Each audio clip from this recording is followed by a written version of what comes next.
Merci pour ce documentaire qui dresse le portrait de cette génération en quête de sens, en quête de justice, dans un contexte d'oppression, de répression. Il aborde du coup des questions d'émancipation intellectuelle et des questions de critique sociale chez les jeunes Nigérianes et chez les jeunes Nigérians. Et il se présente comme un modèle inspirant pour la transmission d'une conscience politique.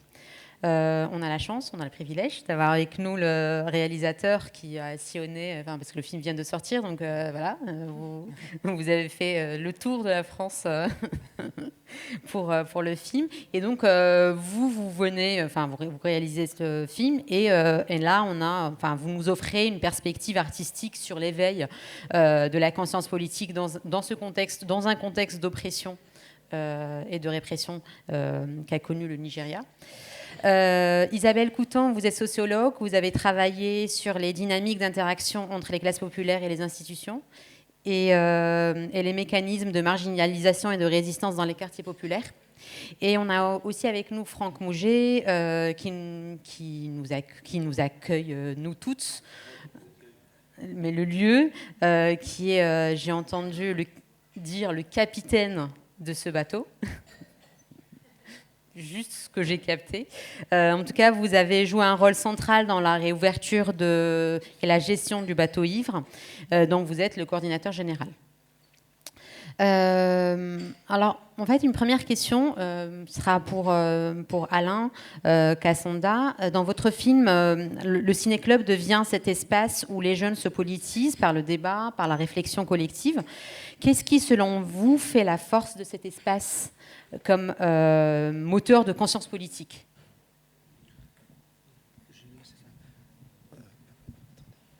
Déjà, je commence. Merci déjà. J'ai assisté à la projection en haut et j'étais très heureux d'être dans une salle pleine déjà. On fait un film aussi pour le partager et quand il y a des gens qui viennent soutenir, c'est toujours important. Et j'ai aussi entendu vos réactions à certains moments du film et j'en étais très heureux.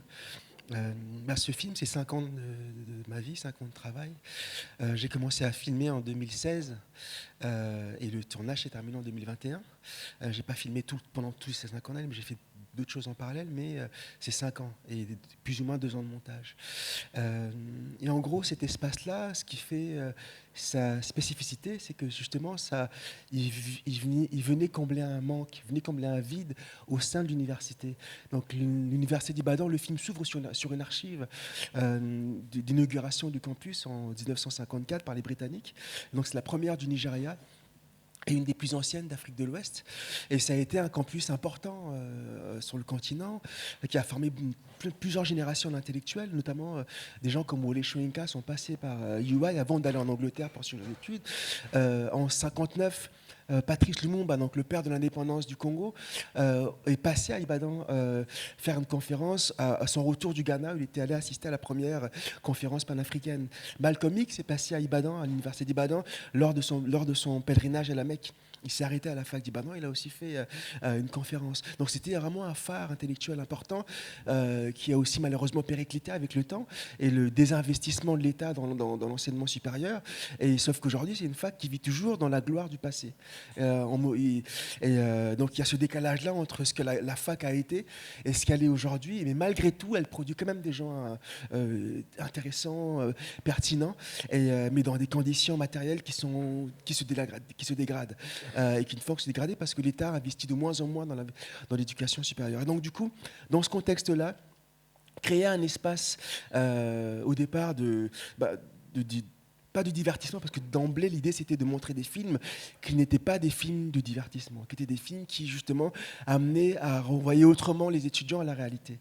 Et donc, ça permettait de créer un espace où, déjà, on a parlé tout à l'heure d'horizontalité, c'est-à-dire que les séances étaient gratuites, ouvertes à tous, et que les joueurs soient étudiants ou pas. Les profs avaient aussi la possibilité de venir, dans la réalité très peu venaient, et donc une parole vraiment horizontale qui faisait que tout d'un coup il y avait la possibilité pour un étudiant ou une étudiante de rencontrer des gens qui partageaient les mêmes valeurs, et ça c'est déjà une originalité. Après je peux développer s'il y a d'autres questions. Oui, merci déjà pour cette première réponse. Peut-être on reviendra sur d'autres éléments.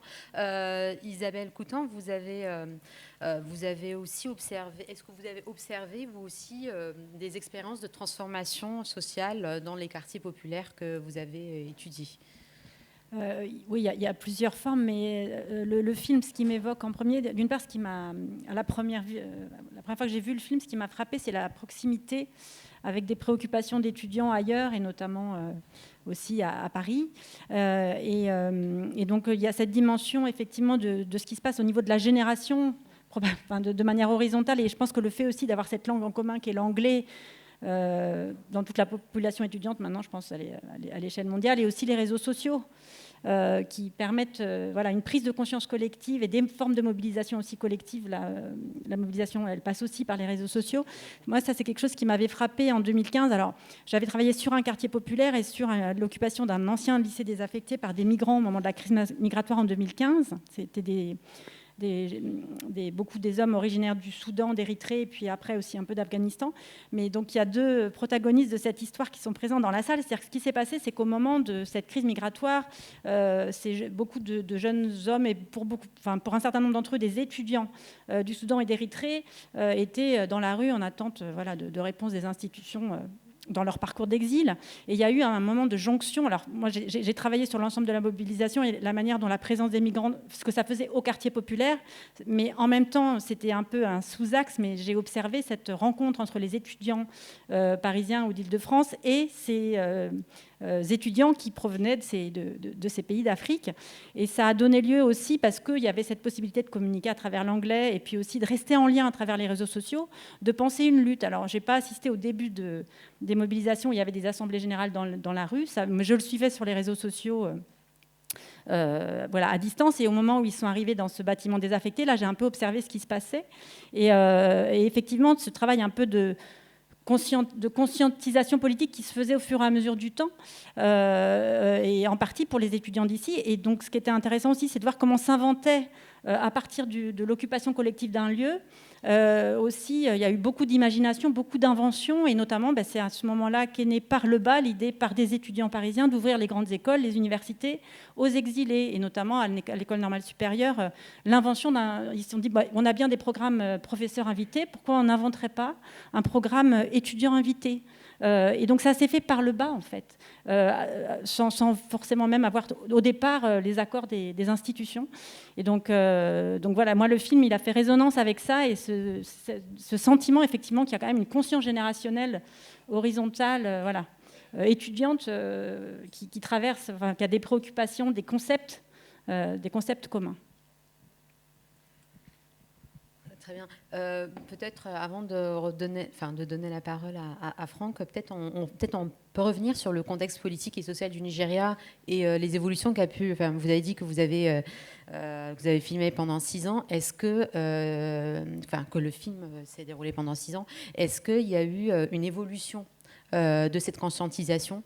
Est-ce que vous avez observé qu'il y avait une évolution par rapport au contexte du Nigeria? Une évolution de la prise en charge de certaines questions par les étudiants qui peut-être indépendamment du contexte. En tout cas, je peux répondre à ça en parlant de ce qui se passe aujourd'hui versus ce qui s'est passé en 2020, par exemple. La situation des étudiants au Nigeria aujourd'hui est pire que celle que j'ai documentée dans le film. Le film de tournage s'arrête en 2021, un an après Ansars, donc qui était un mouvement social spontané qui est né au départ en ligne suite à la diffusion d'images où on voit donc les SARS, donc c'est Special Anti-Robbery Squad, unité de la police créée en 92 au départ à Lagos, donc la capitale économique et culturelle du Nigeria, où au départ pour tacler les braquages à main armée qui était un vrai fléau dans les années 90, et sauf qu'ils opéraient de manière complètement autonome, en tenue civile, dans les voitures banalisées, de manière à infiltrer les groupes armés.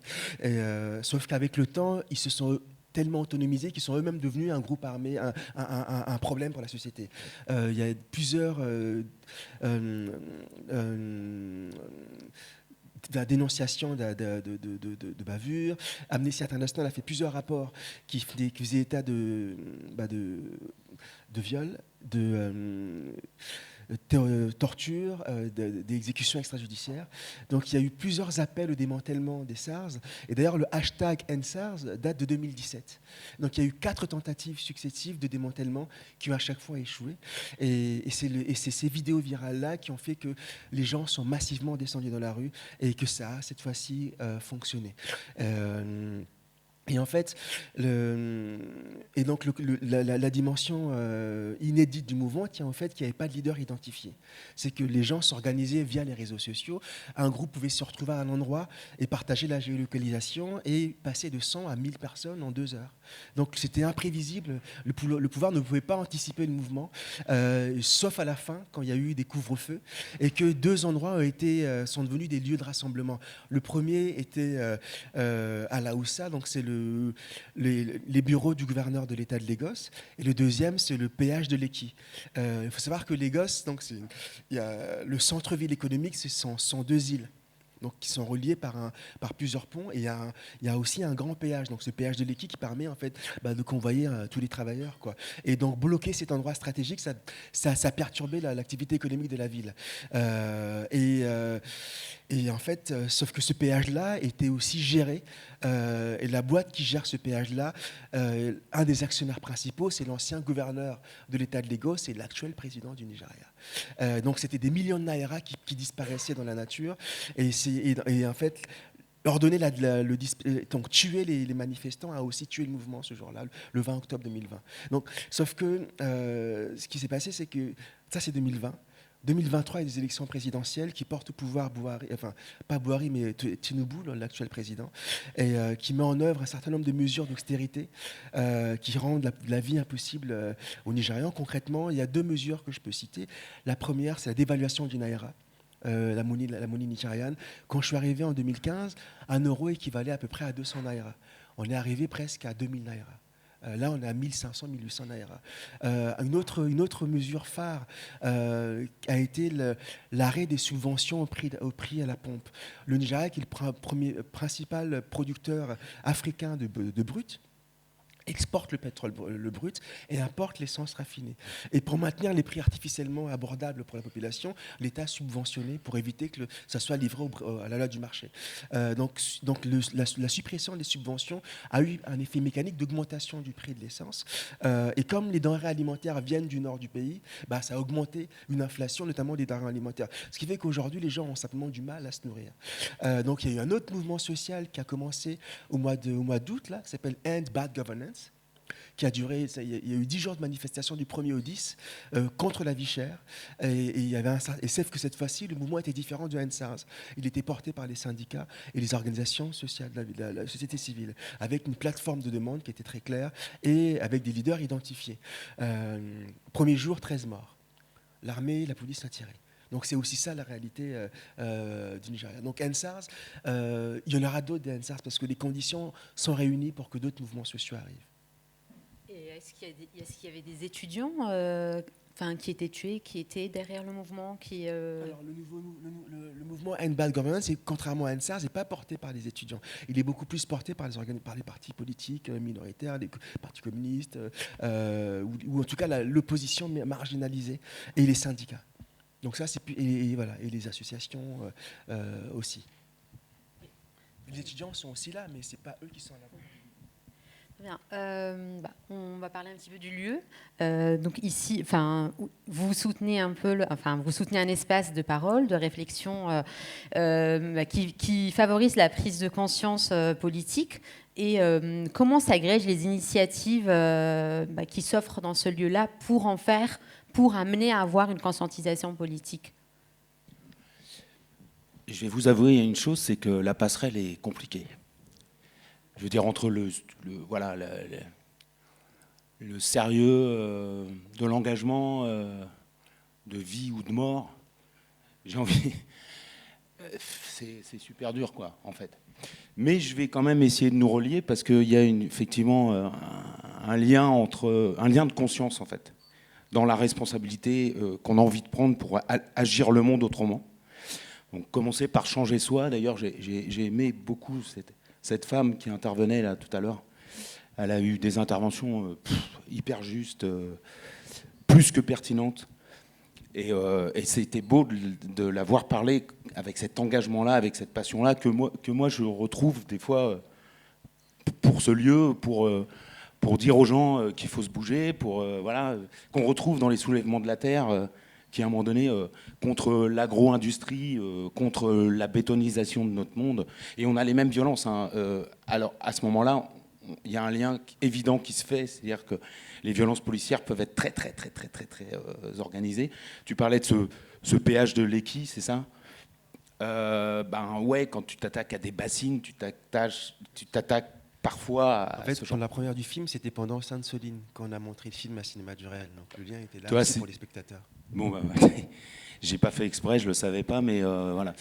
Il y a un truc qui nous relie, de toute façon, c'est sûr. Et cette conscience, qui n'est pas une conscience de classe, justement, qui est une conscience horizontale de citoyens, d'humains, qui ont envie de voir les choses autrement et surtout de les faire autrement. Parce que si on veut les voir autrement, ou se faire autrement, il va falloir qu'on les organise, nous, autrement.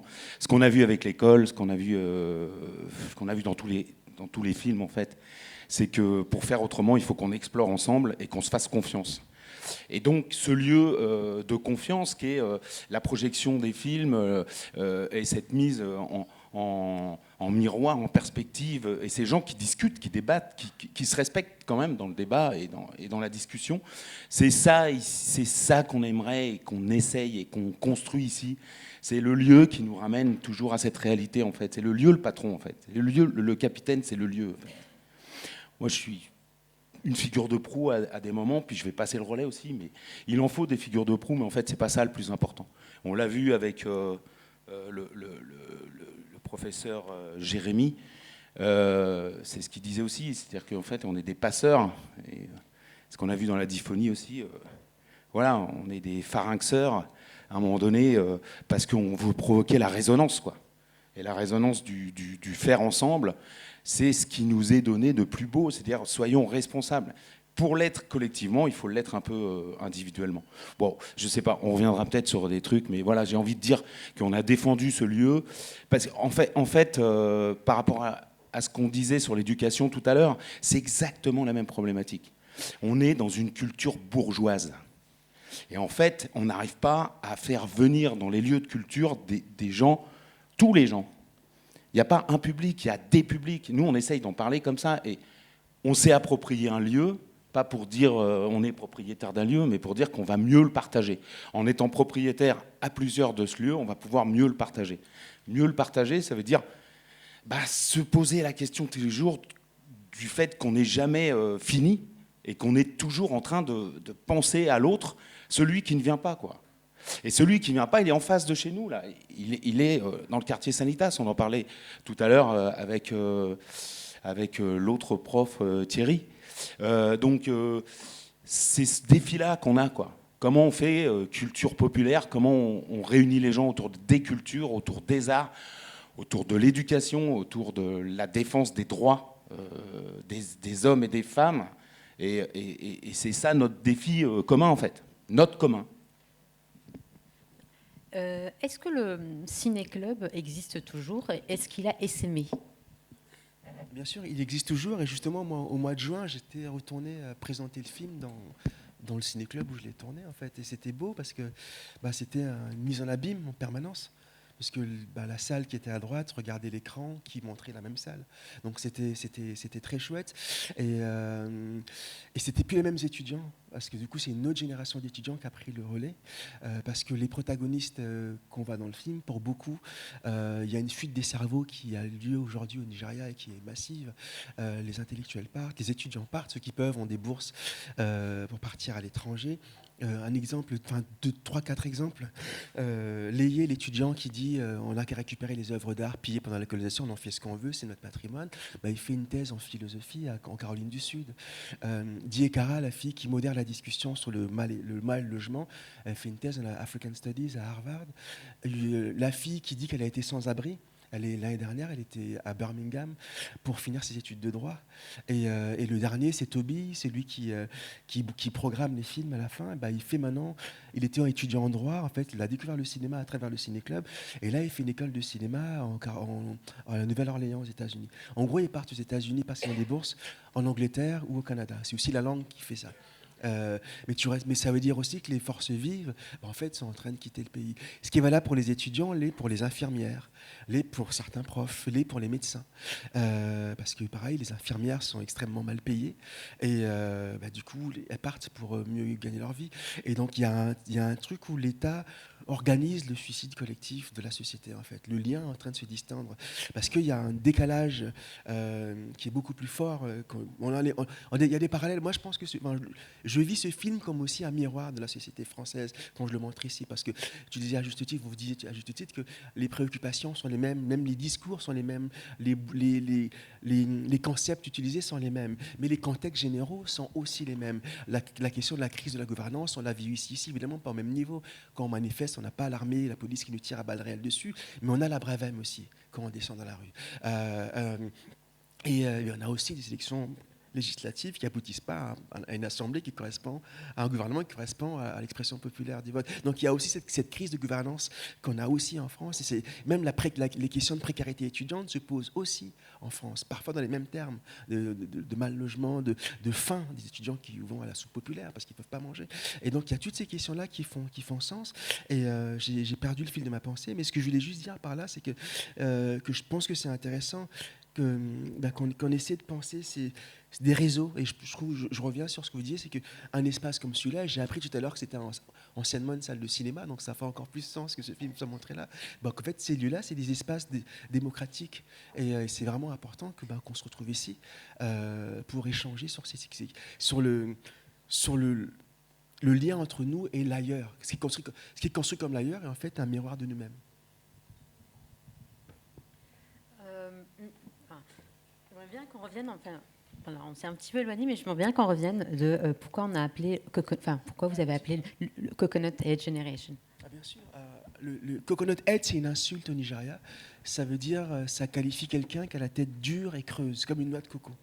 Et en fait, les jeunes Nigérians se sont réappropriés ce stigmate pour clamer leur liberté de penser, le fait que justement, ceux qui les insultent, c'est généralement de la génération ancienne. C'est aussi un deuxième, c'était un cri de ralliement pendant Ansars, qui était aussi nourri par une autre insulte du président Buhari, donc l'ancien président, qui disait à une fille qui le dit, Lazy Nigerian Youth, en marge d'une conférence internationale.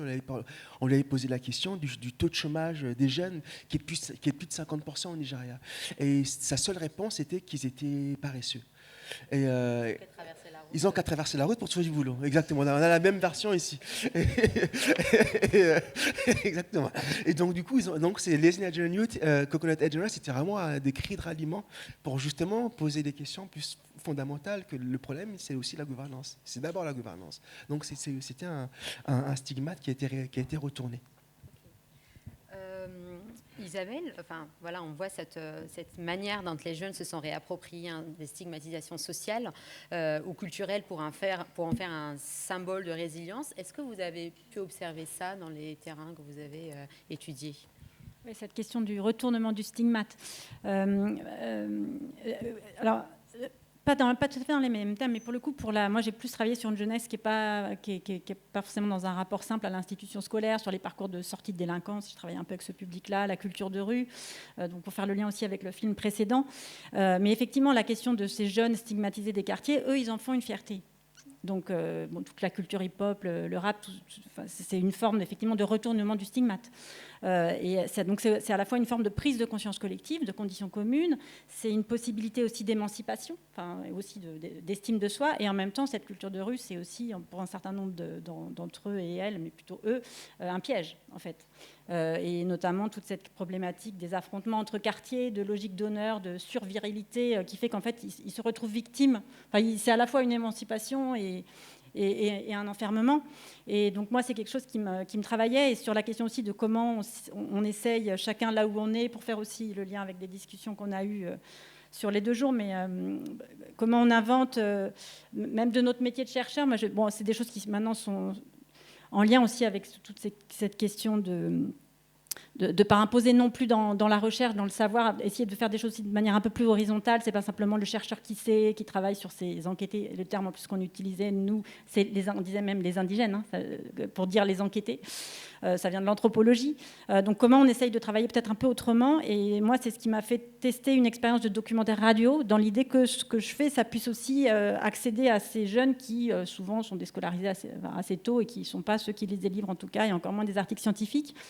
Et cette expérience, elle m'a amenée du coup à collaborer avec le frère d'un ancien enquêté qui a été assassiné suite à des rivalités, et à essayer d'imaginer une forme dans l'idée que, pour le coup, alors il nous faut des médiateurs, donc on a pensé les enseignants, un livre qui se retrace un peu l'histoire de cette famille et d'une réflexion sur qu'est-ce que c'est que d'être pris dans ce piège de la culture de rue, et comment peut-être d'autres destins sont possibles que ceux auxquels on est assigné, puisque le frère avec qui j'ai travaillé, lui, travaille aujourd'hui à la CNCF, il a aussi été auteur de rap, et il a une association de quartier, dans l'idée un peu de fournir d'autres figures d'identification à ces jeunes qui idéalisent un peu justement les leaders de rue, et puis aussi de réfléchir à la fois aussi sur l'histoire familiale. En l'occurrence, c'est une famille qui est issue du Congo Brazzaville, donc une transmission de l'histoire et une réflexion sur les parcours et les points de bifurcation dans les trajectoires, pour déconstruire aussi justement cette chose que peut-être cette manière dont eux-mêmes sur-homogénéisent le côté quartier. Il y avait aussi ce jeune qui disait dans le film là, le monde est à eux,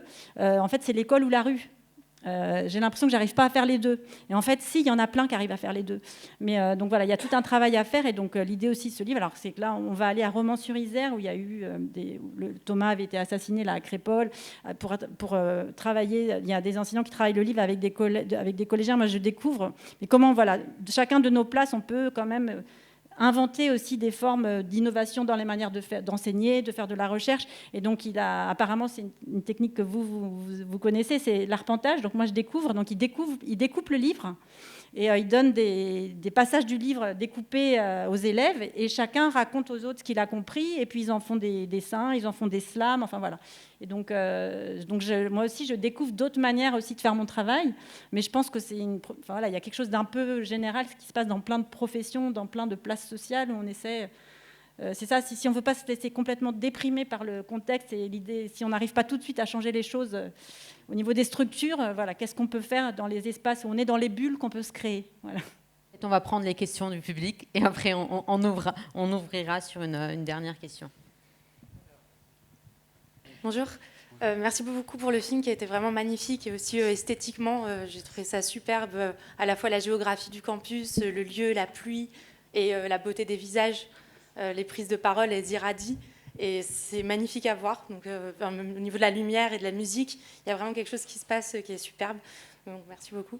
Et bon, j'ai pas vraiment de questions, mais peut-être quelque chose que j'ai trouvé intéressant dans la construction du film, c'est la manière dont il y a cette génération militante qui se construit par de la transmission de films, de discussions, d'argumentaires, dans lequel, effectivement, moi aussi, parfois, je me suis reconnue, où j'ai l'impression que ça fait écho, mais aussi dans la manière dont le film est construit, par aussi une expérience traumatique, qui est celle à la fois de la mort des personnes attaquées par SARS, par la police, et par la mort dans la répression.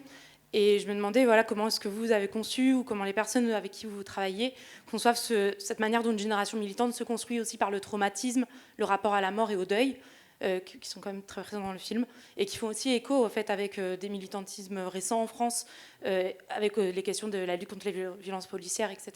Donc voilà, est-ce que c'est une autre manière de faire génération militante, quoi? Complètement, merci beaucoup pour votre commentaire aussi, ça me touche. Et en fait, ce qui est intéressant, c'est qu'en 2021, quand j'ai filmé la reprise, la dernière scène du film, j'étais revenu justement à Ibadan, après 9 mois, après que la fac est fermée pendant 9 mois, dû évidemment à la grève des profs qui n'était pas payée, et aussi au Covid. Et en fait, la raison pour laquelle ENSARS a été aussi massivement suivi, c'est que toutes les facs publiques étaient fermées.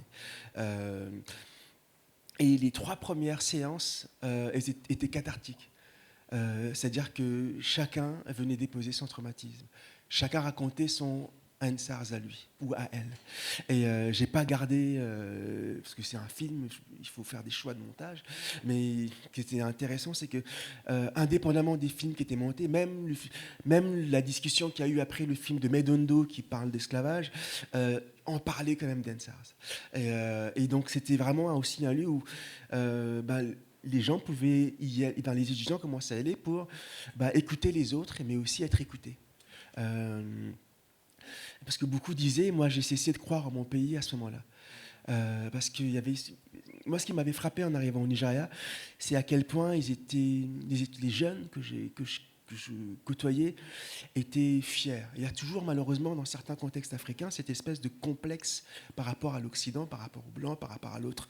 Et ce fantasme sur l'Europe et les États-Unis. Je ne l'ai pas trouvé au Nigeria quand je suis arrivé. Il y avait cette volonté, après les études, de monter une boîte, de travailler, de vivre au Nigeria. Et ce qui m'a frappé, c'est à quel point le concept de Jagpa, donc c'est le départ, a été popularisé en un an. C'est-à-dire que tout d'un coup, les gens partaient. Alors que ceux qui disaient je vais rester monter ma boîte, en fait, sont partis. Il y a 3 ans, aucun des étudiants qui sont partis là n'envisageait même de partir du Nigeria. Et donc ce traumatisme-là a été très fort parce qu'ils se sont fait tirer dessus alors qu'ils chantaient l'hymne national du Nigeria et qui tenaient le drapeau nigérian. Et ceux qui les tiraient étaient les dépositaires de ces symboles-là. Et c'est ça qui était. Donc ils ont été trahis par leurs propres institutions. Et donc c'est ça en fait qui a été aussi un traumatisme important.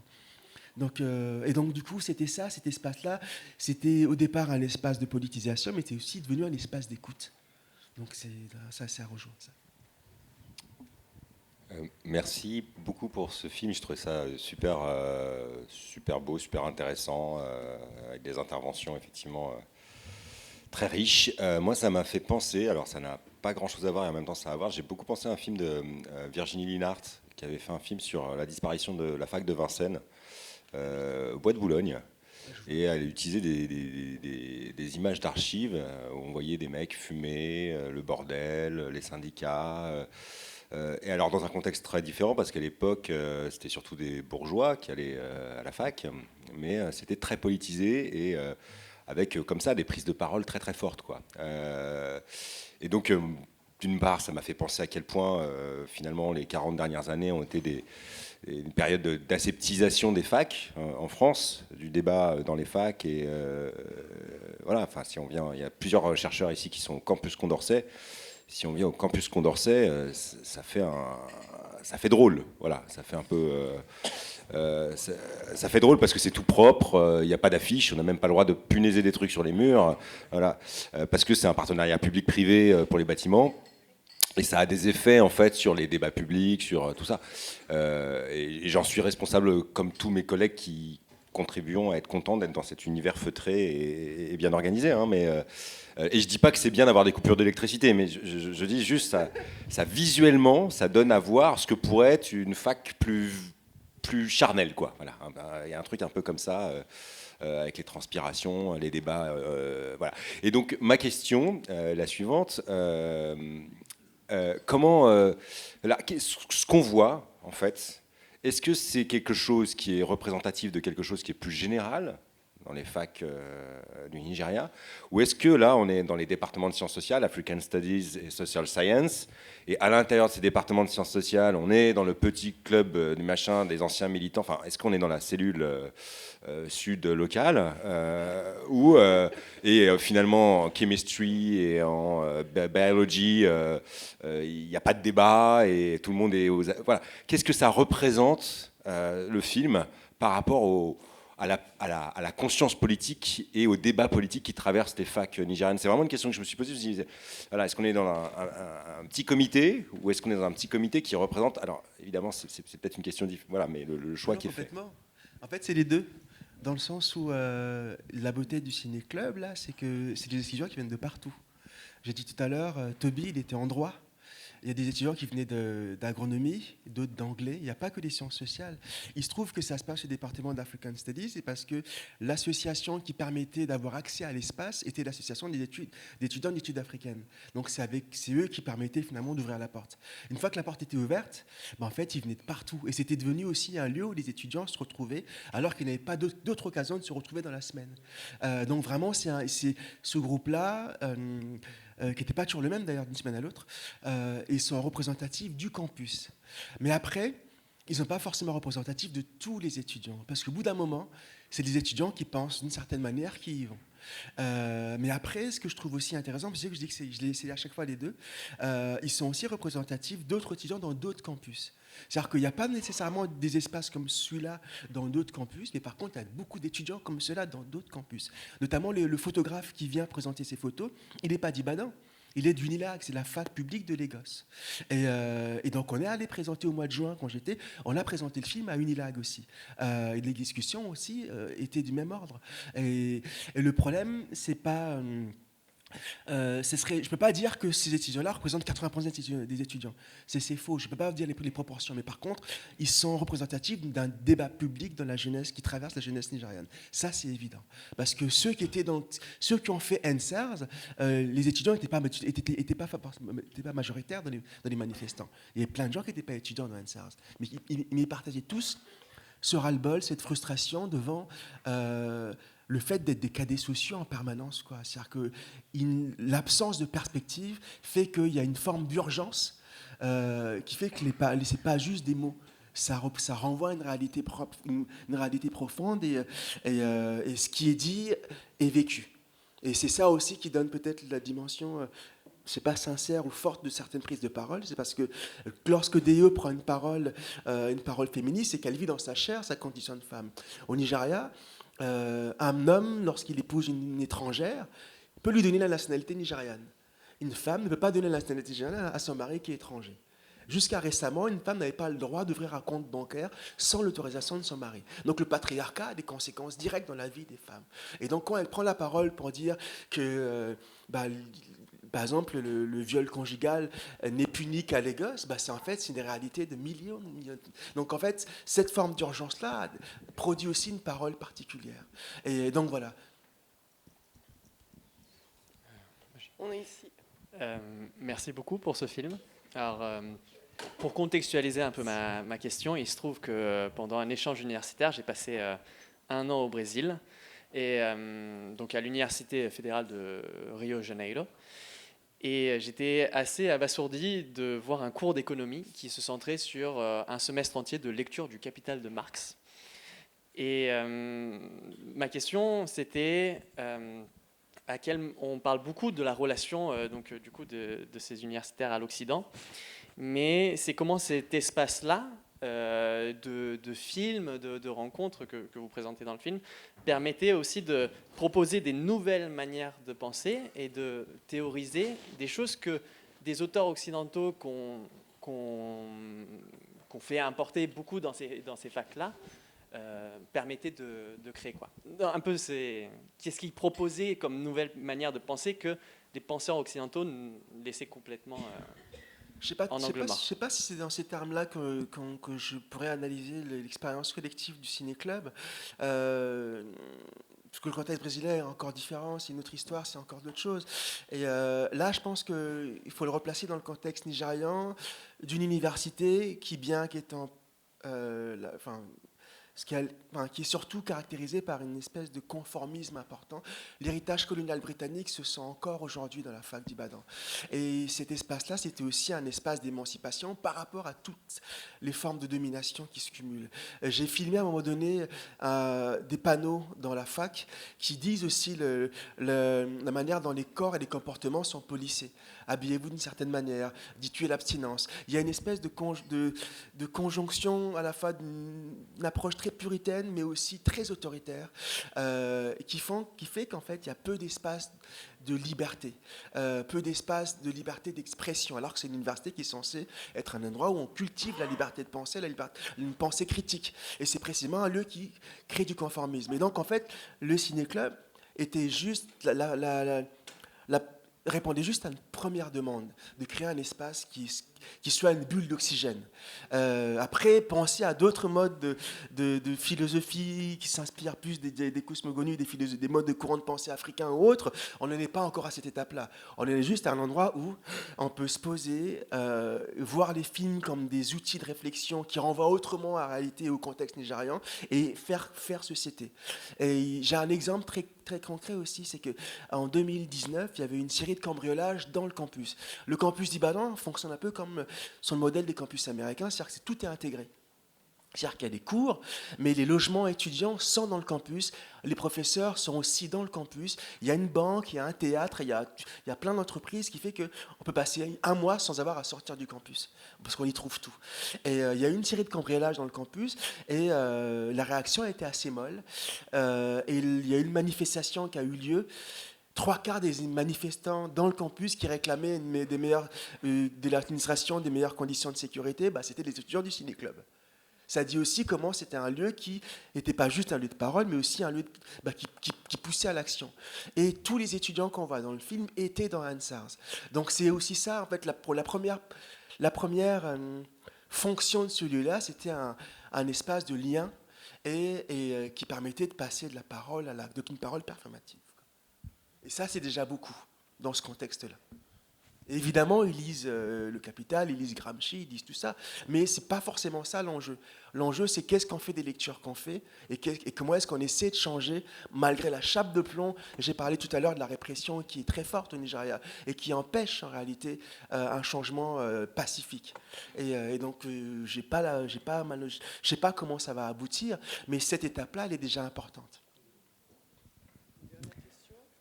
Alors, c'est une double question. Mais voilà.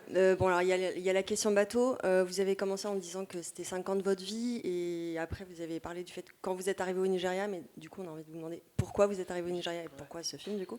Et la deuxième petite question, c'est par rapport aux films qui sont visionnés dans Ciné Club, la place du cinéma nigérian ou des pays africains. Enfin, on a vu que voilà, c'était beaucoup. Enfin, il y avait des supports qui étaient américains, anglais, etc.